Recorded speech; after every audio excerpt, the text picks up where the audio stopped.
So আমার নাম সৌমি রয়। আমি গ্র্যাজুয়েশন করেছি জিওগ্রাফিতে from Gokhale memorial girls college, আর তারপর আমি মাস্টার্স করেছি from lady Brabourne college in জিওগ্রাফিতে।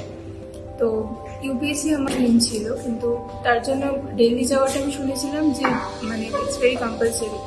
কিন্তু খান একাডেমি আমাদের একদম কলকাতাতেই সেম ফ্যাকাল্টি সমেত মানে এত সুন্দর একটা কোর্স প্রোভাইড করলো। তো আমি ডিসাইড করলাম যে দিল্লি আর যাবো না, তো কলকাতা থেকেই করবো।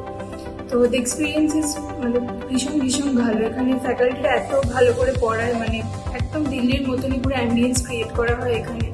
তো আমাদের রেগুলার ডাউটস সব সলভ করে দেওয়া হয় এবং ডেইলি ক্লাসেস নেওয়া হয়। তারপরে ক্লাস শেষ হলে আমরা ডাউটসকে জিজ্ঞেস করতে পারি।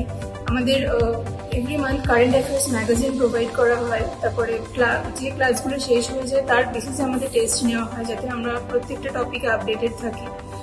আর আমাদের ইভেন এনসিআরটি যেটা আলাদা করে পড়তে হয়, সেটাও কম্পাইল করে একদম দুটো বইতে করে দেওয়া আছে। তো সেইটা পড়েও আমাদের আলাদা করে এনসিআরটি আর না পড়লেও হবে, তার বেসিসেও আমাদের টেস্ট নেওয়া হয়। Even the foundation course is just amazing. আর এখানে ফ্যাকাল্টি ভীষণ ভীষণ ভালো, মানে ওনাদের আলাদা করে অ্যাপ্রোচ করলে আনসার রাইটিং থেকে শুরু করে ডাউটস ক্লিয়ার স্ট্র্যাটেজি ওনারা সব বলে দেন।